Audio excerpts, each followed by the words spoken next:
बातमी आहे नितेश राणे यांच्या वक्तव्यासंदर्भात भास्कर जाधवांना तिथे सतरंजाच उचलायच्या आहेत, त्यामुळे त्यांना आता नाराजीशिवाय दुसरा पर्याय नाही असं नितेश राणे यांनी म्हटलंय। बंद झालेल्या, गंजलेल्या, सुकलेल्या ठाकरेंच्या शिवसेनेत कोण राहणार असं म्हणत मंत्री नितेश राणे यांनी टोला लगावलाय। त्या दुकानातील माल संपलेला आहे, दुकानाचा मालकही पूर्णतः संपलेला आहे असं नितेश राणे यांनी म्हटलंय। बंद झालेल्या, गंजलेल्या, सुकलेल्या उभाटामध्ये राहणार कोण?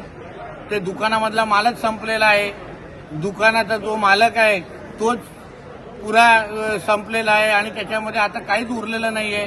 त्या बंद दुकानामध्ये, गंजलेल्या, सुकलेल्या दुकानामध्ये राहणार कोण? म्हणून प्रत्येक जण आपल्या आपल्या पद्धतीने भविष्य शोधतोय आणि भास्कर जाधव एवढे सिनियर असताना पण जेव्हा विरोधी पक्ष नेत्याचं जेव्हा नाव द्यायचं जेव्हा वेळ आली तेव्हा उद्धव ठाकरेंनी आदित्य ठाकरेंचंच नाव पुढे केलेलं आहे। म्हणजे भास्कर जाधवांना तिकडे सतरंजाच उचलायचे आहे आणि म्हणून त्यांना आता नाराजगीशिवाय दुसरा पर्यायच राहिलेला नाहीये। लोकशाही मराठी ऐका, पहा, जागरूक रहा।